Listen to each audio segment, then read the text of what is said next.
What's up, Champions fam? It's the bad guy of WWE Champion Zeke 4-0 back with a brand new video. And I am going to make sure that this is short, sweet, and brief because your boy has a sling blade shift from closing to opening. You got to love it. Before I started recording this video, I was watching Champions Chat's latest podcast video. Worth the watch so much that I will have a link within the video description of this video below. But I'm going to go ahead and hop right into it because they covered so much that it did give me an idea. So first and foremost, we're going to get the business out of the way. Look, this is what your boy did. We took care of all of the takeover for the latest book. It was real easy. For the Bloodline Takeover Extreme Rules matches, this is what we did right here. For this one, it was SmackDown requirements. Okay? It was real easy. It was real simple. For this, we literally used Tech Charlotte Flair, don't care, knocked everybody out. For the middle one, we took care of business this time around. Raw requirements, we used Maxine Dupree, and she clapped everybody up, okay? And then for the last one, for the health rules scenario, we used my boy Jacob Fatu. Yes, we were able to do it. It actually wasn't hard at all because I used the gem defense strategy. And no matter how OP the OTC is, or should I say was, he fell victim to the Samoan werewolf. So that's how we do. We took care of business so much I had no choice but to the moon afterwards because Jacob Fatu don't play that. He don't care about the original tribal chief. He is ready to take down everybody. I personally feel if he stays healthy, he has so much charisma just with his energy and his facial expressions and the way he says things, and he has his own comedic pace and tempo. I could see him being a future world champion. I could easily see them putting either the world heavyweight title on him or even the WWE championship. I could see Jacob Fatu having that type of prowess. I can see him getting involved with the Bloodline storyline and even going after that Intercontinental title. I could see something happening with him. I can see him decimating people, and they're going to have to come up with a way to beat him, like how they had to come up with a way to end the streak with Goldberg. They'd have to do the same thing with Jacob Fatu because he is that good. Protect him at all costs. But nonetheless, this was easy. Two of these tours, we used our waifus. We used Tech Charlotte Flair. We used Maxine Dupree, and then for the last run around, we took care of things with my boy Jacob Fatu, and we got things done. So that was easy. That was over and done with. We knocked out the tour right here. We used our boy, my man, Break It Down. And as you can see, they did everyone a solid with this one. This last tour did not have any steel cage rule matches. So all you needed was a character to represent you to get you through everything. And for me, I used DX Army Shawn Michaels. That was a guy who carried me through so much content for so long. And once again, he showed up and showed out and took care of business. So shout out to my boy HBK, the Heartbreak Kid. So we got that done. Then we also had the Showdown. The Showdown. Oh, wow. We actually got one back up here. Okay, cool. Well, we can actually go ahead and do a match. We'll do at least one match for y'all. We'll do one match for you. You know what I'm saying? Because I care. So we're going to go ahead and just run this and just get this over and done with. Literally, we did 20. We did all of our matches. We did 12. 12 times 2 is 24. We did New Gen. I literally ran Vader and Vader. That's literally all I did. I ran New Gen Powerhouse Vader, and I ran the boy Showdown Mastodon Vader. I literally ran both of them, and we were able to clap everybody up because Showboat Vader is a monster. So, yeah, we were able to take care of business there. But then, of course, you also have your other requirements that you could use with using Hall of Fame HBK, DX Army Triple H. As you can see, I took care of Hall of Fame X-Pac. I don't even think I said the right name. Now, Hall of Fame Shawn Michaels, DX Army Triple H, and then you can also use Hall of Fame X-Pac to take care of business. And, well, everyone should have Hall of Fame X-Pac. That's a given. Triple H Ruthless Aggression Technician, he's been handed out like candy over a lot of polls as of late, if you do polls like that. So, yeah, a majority of people should probably have him by now. He's a little bit out of date, but he's still a great Ruthless Aggression rep. So, that's something there. And then, of course, the most difficult one would probably have been HBK Sean. Now, granted, those characters were also needed for that DX tour that I showed you, the last one from the Teenage Mutant Ninja Turtles tour. So we're literally just going in and doing what we got to do. We're getting closer and closer. We might not even max it out. I'm not even gonna lie to you. We'll actually check it out real quick. But I'm gonna be real with y'all, man. Like I said, I watched the Champions Chat video. Okay, we are getting close. We might be able to do it. We might not. I don't know. I don't want to lie on it. I don't want to lie. Da da da da da. All right, where are we at with this? Okay. Nah, I'm not going to clear that. I might. I don't know. I don't want to lie on it. I think I can make it. I think I can. Yeah, I made it to the elite. I might just barely scrape by and make it. But since I don't have Monster Bomb Braun and since I don't have Hall of Fame HBK, it might be a done deal, y'all. Close, but no cigar. So close, yet so far. It is what it is, though. I mean, we tried. And even the Cowabunga contest is about to come to a conclusion. And look at how close we are with that. That's wild. That's tough. But no regrets. I mean, we did a decent thing. We got Donatello at 6-star. We got Kofi up to 6-star. It is what it is. But nonetheless, though, I will address something after watching the video from the Broskis, Lee and Rusty, and I have to agree.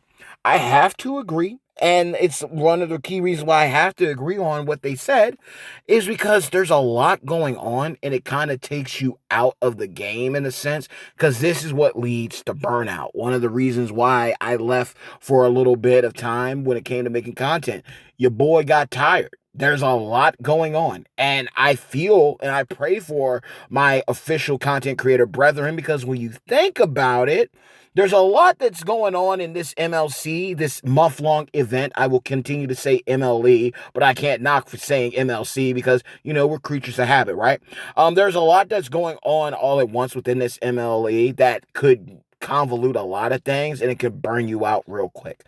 For instance, the month-long event itself was the new Bloodline. So you got a moment out of it. You got a skill plate out of it. You even got the surprise of OTC Roman pulling up. And I'm grateful that I called that. I'm grateful that I did because, I was looking at it. Okay, we got Solo. We got Jacob. We got Tongaloa. We got Tama Tonga. Okay, what if Roman Reigns OTC pulls up and lo and behold, don't even work with Scopely anymore and was able to call that shot. Shot my shot and I made it. Got it in spades, right? So that was cool. That was a vibe. Then to find out, even as long as you max out the solo contest, right? Take care of business on the solo contest, you are guaranteed to get a Piper's plate. A OP plate. That's basically like, let's say, the only way they could possibly even top that off is if next month they do the same thing and they're like, hey, how about everybody get a drip plate? You know what I mean? Like, that's basically the equivalent of what they just did. It's like, hey, I know a lot of y'all missed out. I know a lot of y'all made a mistake on that by getting Piper Niven back then. She was a cool, flashy thing. Some of y'all went and did the right thing. Red pill, blue pill. If you know the reference, hey, go ahead and get that Piper plate. A lot of people regretted it, so they went ahead and got it this time around. It was smart. It made it honestly, in my mind, I really think about it. That's definitely one of the greatest pickups of any MLE to this point in time. You literally got an OP plate. You literally had a MLE that passed where basically everybody within the MLE utilized some form of pyro gem. So you were golden. And then even then, maybe you had William Regal. Maybe you had Rex Regum Triple H. there were just so many options, you know what I mean, that make characters OP. You could put it on Terry Funk that everyone got for free, make him more of a monster with that Summer Champions 1 moment, right? But then all of a sudden, okay, you're getting a new bloodline. Everybody was hyped for Jacob Fatu. The S tier was more excited and hyped for than the S plus tier and Solo Sikoa. You get a chance at a free Piper plate, but then all of a sudden, bring it on, totally tubular, dudes. Heroes in a half shell. Turtle Power takes over. You basically, realistically, with how it's running, I mean, I remember the old days. There were times, NWO 2000, Bret Hart, week-long contest. You have a month-long contest. And within the month-long contest, you have a week-long contest that makes it feel like it's a month-long contest. But this is a situation where not only do we have a week-long contest that feels like a month-long contest, but we got a week-long contest that seems to overshadow and eclipse the initial month-long contest. And that's a problem, because I'm going to be real with you. Think about this. And this is what I meant earlier, tie it back with what I said. I feel for the content creators, the official content creators, because think about that. You had to make a gameplay video on Tangaloa, Tama Tonga, Jacob Fatu, Solo Sikoa, OTC Roman Reigns. And then out of nowhere, like an RKO, now you also got to do a video on Kofi Kingston, Michelangelo, Xavier Woods, Donatello, Rey Mysterio, Raphael, and Seth Rollins, Leonardo. Now, there's also something that I want to bring up too, because I peeped this, and this is very cool.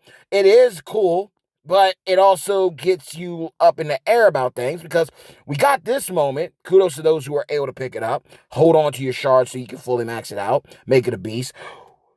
We got so caught up in the Teenage Mutant Ninja Turtles dropping, we forgot the fact that, hey, not only do we got the Bloodline moment, not only do we got the Tonga chest, making Julius Creed an absolute monster and a beast moving forward with that. Not only do we have gear for Jacob Fatu that's yet to show up, but we're so caught up in these pizza boxes to get Ray and to get a moment for the Teenage Mutant Ninja Turtles, and the hope and pray that you do what you need to and your faction does what they need to, and they need to speed up everything that they need to do so they can not only just get Ray, but they can also get Seth Rollins, and they can also get this moment. But this is even the crazier part about this moment.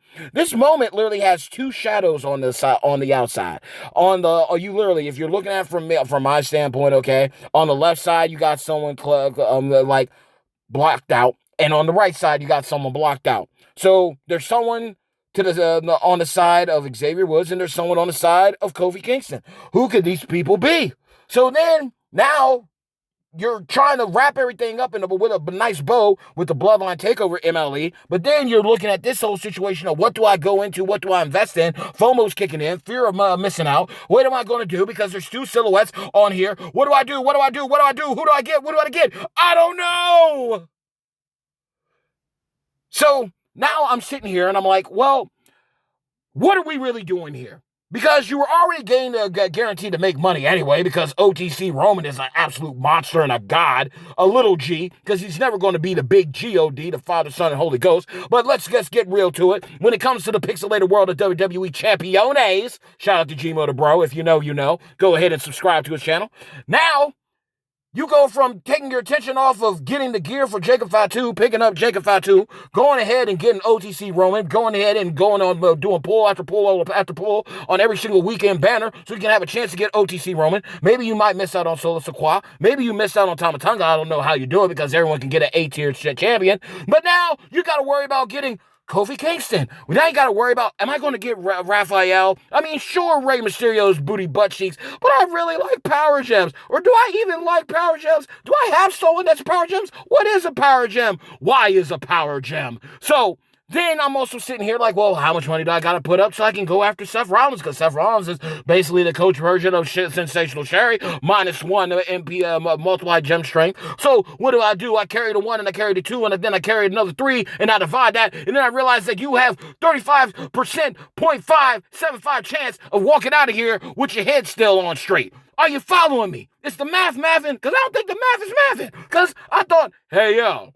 I thought this was about some Samoans and some Tongans, but now it's all about some turtles. And then I'm still questioning, who are the two silhouettes on the outside? Why didn't this get launched when the action figures were out? Why didn't this get launched when the New Day were doing the cosplay? I'm confused. I thought this was going to be like Rocky. This doesn't seem like Rocky. This doesn't feel safe. I don't feel comfortable. Pineapples. So, yeah, I'm still trying to figure out who the silhouettes are. Someone said it's Casey Jones, Cody Rhodes. Someone said that it's Shredder Roman Reigns.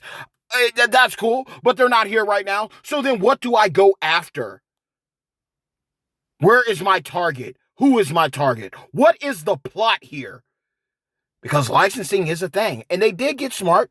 They did go ahead. Now, before, I was all happy about my Tamatanga of chest plate. Now, all of a sudden, there's multiple plates. So now, I'm looking at the situation, and I'm looking at how many pizza boxes people are getting, and people are breaking the bank to get either $200 worth off the portal, or $100 off the portal, or just scrambling and everything, because FOMO is really a thing, because we learned our lesson from the Ghostbusters. Who you gonna call? Not Scopely.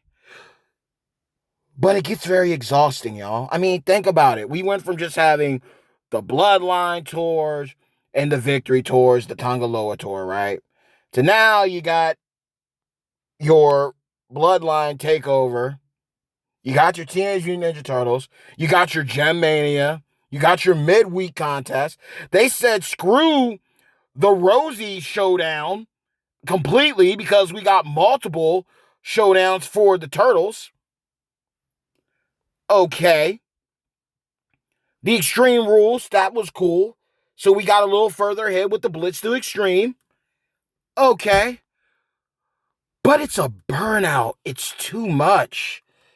And literally, it's taking up the last week of the main MLE. Like, this was a side mission. There's a problem when the side mission seems more important than the main mission.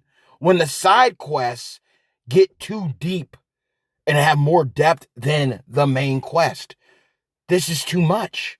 And this is one of those things, like, I feel that they should have proportioned this better. Literally, what I'm saying is, and like I said at the beginning, and I thought this was going to be short, sweet, and brief, but then the bad guy had to go on a rant.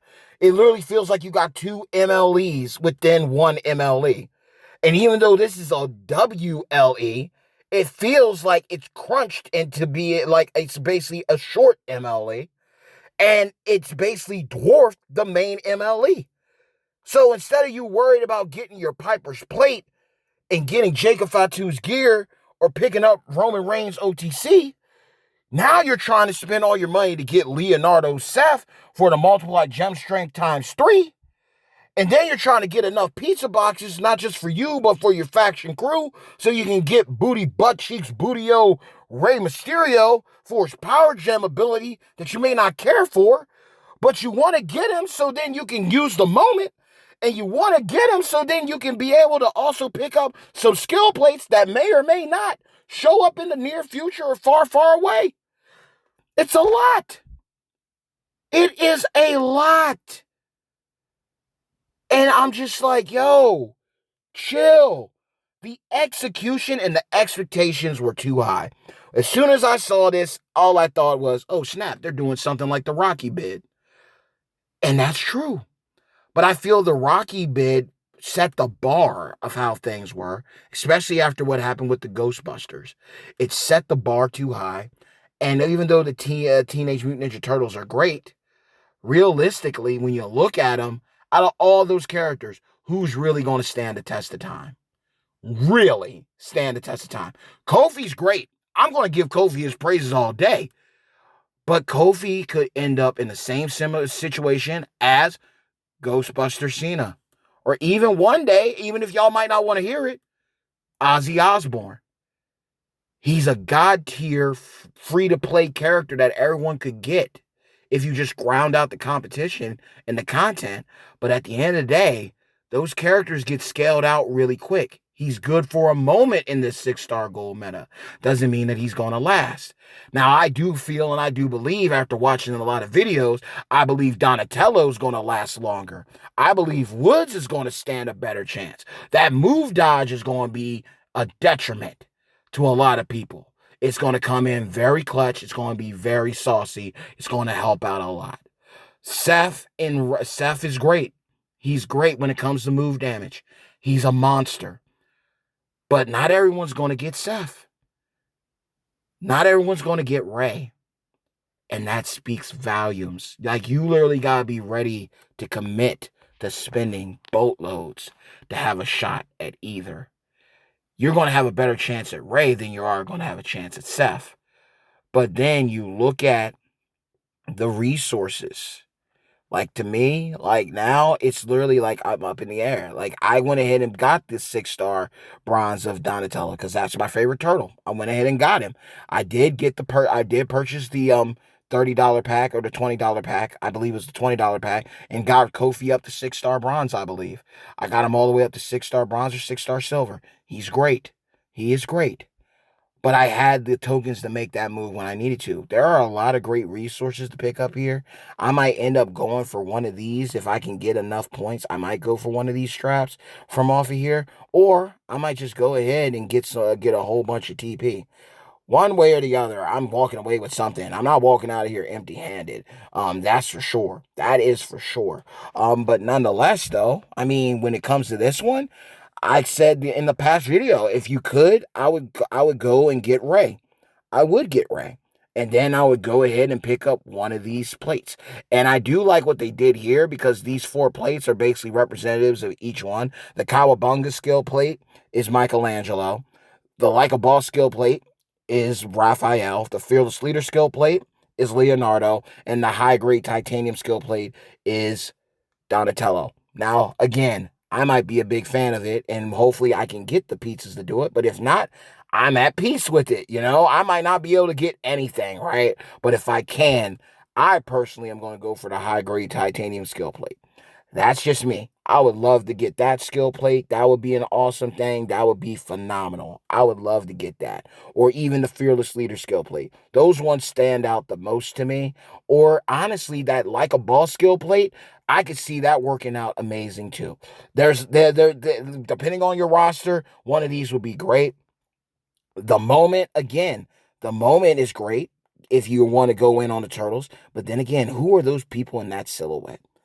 That's the thing that got me. Who are the people on the outside? So is there going to be a follow-up to this? Or are they going to spring something on us the last minute? Like, hey, we're releasing 2 brand new characters at the same time. Have at it. I don't know. I really don't know. But at the end of the day, I feel like this week long is overshadowing what mattered the most. And that was the initial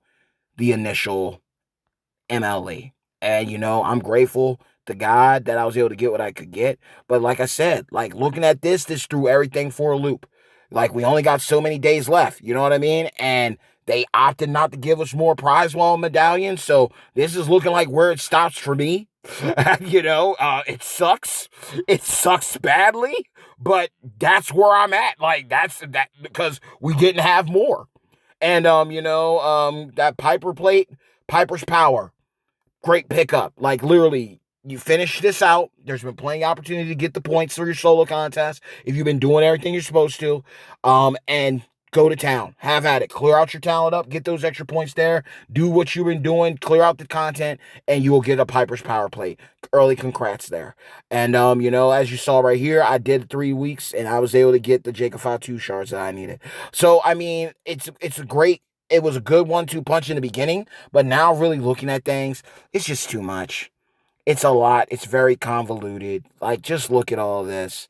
I would suggest now that I'm looking at it, I'm like, good God, I need to go back and just grind out and spam this resource one and do another 40 poll on that. But other than that, like, it's too much. Just look at that. 4 loot banners. Well, technically 3. But it's just a lot, and it literally is overshadowing it. I would have had, if anything, the Bloodline Takeover loot above these, because that's your main content. But it's just too much all at once. It's overwhelming. The Steel Cage rules got thrown in the mix, and that was a crash course right there, even though I like it and it's exciting. To go from, the tour, the showdown, now we got a flash shoot ahead. It's like, what are we really after? Like, what was the main attraction here? Was it the new Bloodline or was it the Teenage Mutant Ninja Turtles? It's just too much. and it wasn't spread out appropriately. And again, I'm praying for my content creators, my official content creators, because it's a lot to cover in a little bit of time. And you know what? I can understand if people crash out. It's fun to do content. I've always been bigging up the content. I'm always a huge fan of that. But then it's like when you have something eclipse something else instead of it being an equal proportion, that's a thing to me. Like, you could have easily launched these at the same time, or you could have easily had Teenage Mutant Ninja Turtles be an MLE by itself. You could have easily had that be an MLE by itself. You could have done that at the beginning of the summertime. You could have done it at a different time. You could have thrown them in somewhere else. Or you could have launched them both at the same time, but you just released the characters simultaneously. So the week that we had Tongaloa, you also got Kofi. You know what I mean? The week that you got Tamatanga, you got Xavier Woods. The week that you got Jacob Fatu, you got Raphael. The week that you got Solo Sikoa, you got Seth Rollins. That's literally all that needed to be done. Spread it all out. Done the showdown part. Could have done that all with Tamatanga's showdown. Could have done it all in one fall swoop. Could have done it just like that. Could have done a boss battle with Seth at the beginning of the week. Ended out with Solo Sikoa. All in one fall swoop. Could have done something with Ray. Could have done something with Jacob. And each week would have been proportionate. Each week, everything could have gotten knocked out properly. And you could have made a midweek contest for each one. We could still get the midweek medallions for the regular thing. And then we could have also gotten what we needed to clear out the other prize walls, whether it was pizza boxes and slices, or getting the content for the Cowabunga contest. You could have easily spread them both out simultaneously, and people could knock it out proportionately instead of, hey, I go in to do the tour, I overslept. Sorry, it's already gone. We're not resetting it. We're putting a new tour up. That's just me, though. That's just me. I'm not sorry for venting the way that I did, and I can get it if some people don't approve and they're like, man, you're doing too much, you're over the floor. But that's where I'm at. That is my plight, y'all. Great idea. Great launch. But overall execution was piss poor. Could have been done a lot better. And like I said, let's chop it up in the comments below. I'm down. I stand on business. I will stand on business. And I love hearing other people's opinions. I personally believe if they were going to do it the way that they did this, easily could have just launched a turtle and launched a new member of the bloodline per week. Like I said, get Tongaloa and Kofi Kingston free the first week. That's all you had to do. Launch them like that. Showdown weekend comes up. Okay. We could have the showdown like they have it here. Each day a different showdown for the Turtles. But then the main thing for the weekend block is for Tamatanga. When it came to the regular feud, you could have had Ray, had a thing running throughout the week for Ray, but then the main attraction be Jacob Fatu. When you have Boss Battle, you could have started the week off with Seth Rollins, and you end it with Solo Sikoa. You know what I mean? And the same thing applies with Xavier Woods too. That's literally the same thing too. You could have easily done that. You could have, like I said earlier, you could have easily had Tonga. You could have had Loa and Kingston come out at the same time. You could have had Woods and Tamatanga show up for 1 week. Have Raphael, Ray, and Jacob Fatu on another, and then of course Leonardo, the leader of the squad, alongside the leader of the new bloodline, Solo Sikoa, come out at the same time. And then you still could have launched OTC Roman Reigns, and everyone would still go after him. And if whoever those two silhouette characters were, if you wanted to throw them in there too, you could have also released them as well later on in the time. Or you can done them in the middle of the week, like, hey, we got this midweek loot, and this is the only chance, just like with Roman Reigns. Hey, this midweek contest, you get more pizza boxes, you're getting more of the medallions for the regular Kofi prize wall, or to get Seth Rollins, and you get a chance to go after Casey Jones Cody, or Shredder Razor, or who Braun Strowman Razor Bebop, or Bronson Reed Rocksteady. I don't know, but I'm just saying you could have done it better. You could have done it better. You had one job to do and you dropped the ball. Nonetheless, though, that's just my thoughts, and this is my video. It went longer than I thought it did. Sorry. I'm sorry that I thought it was going to be short, but then I got in the fields and spoke my mind, and I'm never going to be sorry for speaking my mind. So, look, I'm going to be real with y'all too. I'm glad and I'm thankful that I said, be sure to drop a people's elbow on the subscribe button and hit a razor's edge on the bell icon. But look, I just love making content for this. I'm not looking to ever hit, in my dreams, in my mind, I would love to have 10,000 viewers, subscribers, 100,000 subscribers, all for doing WWE Champions. At the end of the day, it's simple and plain. If you like the video, like it. If you want to share it, by all means, be my guest. No Beauty and the Beast. And if you rock with me and you want to subscribe, cool. Subscribe, unsubscribe. At the end of the day, the bad guy is always going to do what he does. But one thing is for sure, regardless. Hey, yo, hard work pays off. Dreams come true. Bad times don't last, but champions do. Man, I love and respect each and every single one of you and my beloved Champions fam. And always know that I love you all. I respect you all. I'm praying for you all tenfold. Let the good times roll. That is enough for me right now. I need to cool off. I got to get a little bit of sleep. It's after 1 already. I got to be up and ready to be out of the door around 6 or 7. Take care and God bless. And let's just chop it up in the comments below. And make sure to support Rusty and Lee of Champions Chat. Powerful and amazing, incredible podcast and great guys. And support all the official content creators. And I will see you when I see you. Be easy. Take care. Peace.